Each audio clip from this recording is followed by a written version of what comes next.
For a long time, I thought being a good woman was or meant putting everyone else first. Their needs, their expectations, their comfort, their desires, their wants, their opinions. And if I'm being honest, I got really good at it. I became the dependable one, the responsible one that everyone came to with all their problems, every single thing that they needed. I was the one, the fixer, as so to speak, right? The one that everyone could count on. But somewhere along the line, I stopped asking myself a very important question. What do I need? And maybe you've done the same. Today, we're going to be talking about how to stop living for everyone else and start becoming the woman God created you to be. See, there was a season in my life where I realized that my entire identity was built around being who everyone else needed me to be.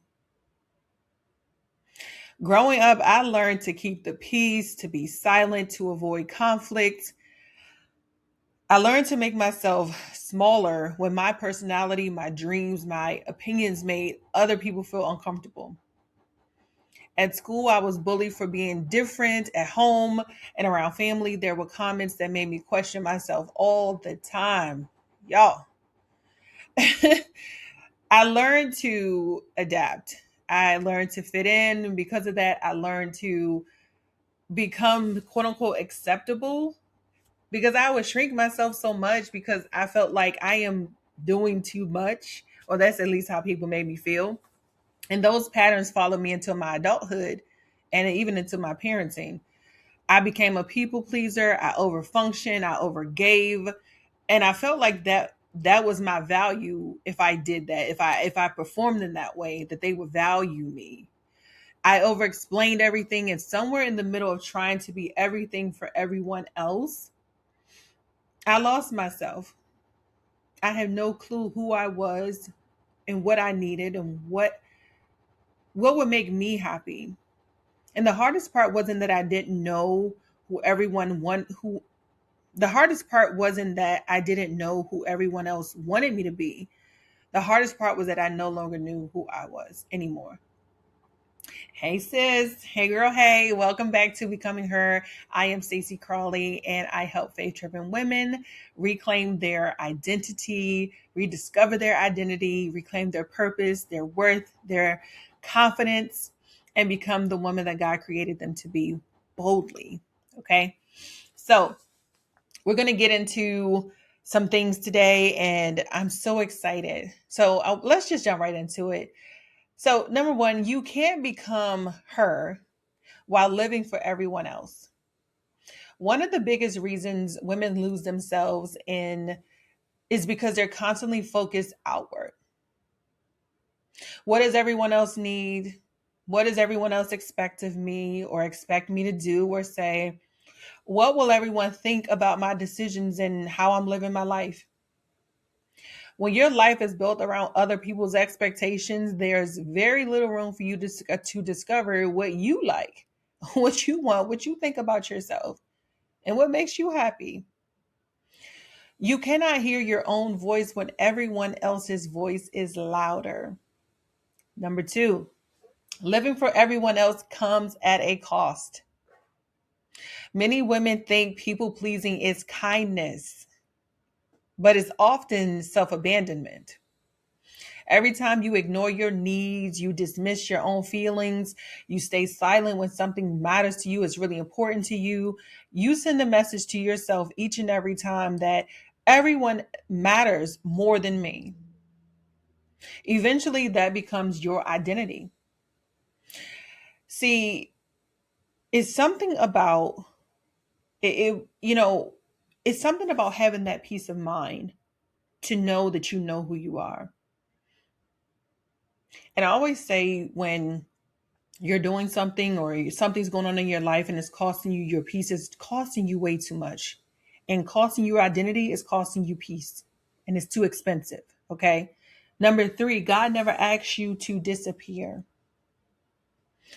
This is something I wish every woman would understand. God never asks you to erase yourself, to silence yourself, to shrink yourself. He never asks you to abandon who he created you to be. Service is not self abandonment, and love is not or does not require you to disappear. God didn't create you to spend your life becoming who everyone else wanted you to be. Okay. Number 4, start paying attention to what you've been ignoring. Ask yourself, what do you want? What do I need? These are questions I want you to really sit with and think about. What am I pretending doesn't bother me anymore? What dreams have I buried so deep down inside, but they won't leave me alone? And I know that I need to do something about it. What parts of myself have I abandoned consistently? And let me tell you, sis, awareness is where everything transformationally begins. We can continue to go along in our lives obliviously. Is that a word? I think it is. Yeah. Don't mind me. But we can continue to trot along and be in denial. But when you know, and what they say, when you know better, you do better. So when you are aware of something, you start to really see it. You start to see the patterns. You start to see things in a different light. And you start to wonder, what do I need to do to change this, to fix this, to make things better for me, right? Point number 5, becoming her requires boldness and courage. There will be people who prefer the version of you that had no boundaries, the version of you that will continue to say yes when you want to say no, the version of you that will continue to be everything that they need, even if it is abandoning yourself, that version of you that never challenged anything or held anyone accountable. But becoming who God created you to be requires boldness.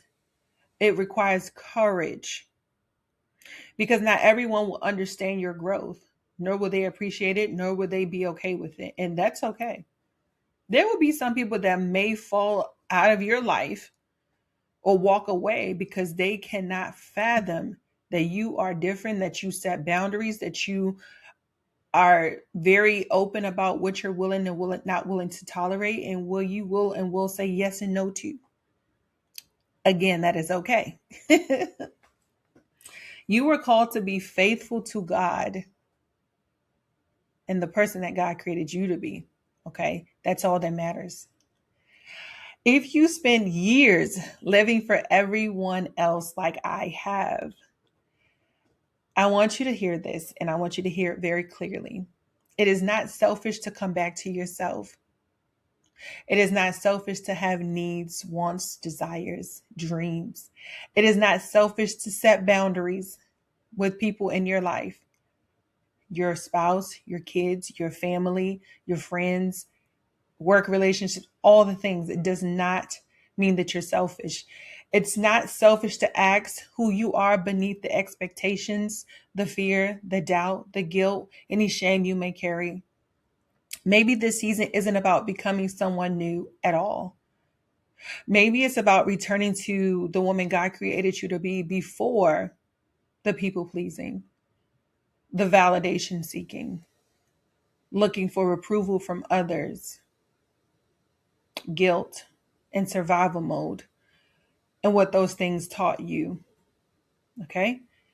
My love, my darling, I want you to know you are not broken. You are becoming. I want you to head down into the comments. I really want to hear from you guys. I want to know, have you ever felt like you've lost yourself by trying to be everything for everyone else? You could put a thumbs up, you could put a heart emoji, you can say whatever that thing is, okay? I want you to go and I want you to download my self-discovery guide. It is free, and it asks you 5 questions to really help you dive deep, to really rediscover yourself, your authentic self, the person that we're waiting for, the person that I know that is in there, okay?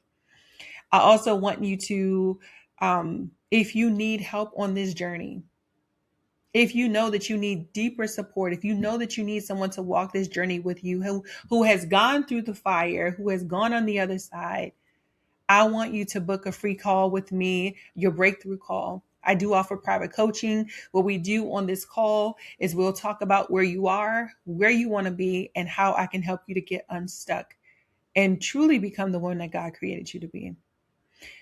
I'm so excited that you are here. I am excited for where God is taking each and every one of us. And I pray that this resonated with you and it was encouraging. With that being said, I hope you have a phenomenal rest of your day, and I will talk to you soon. Bye.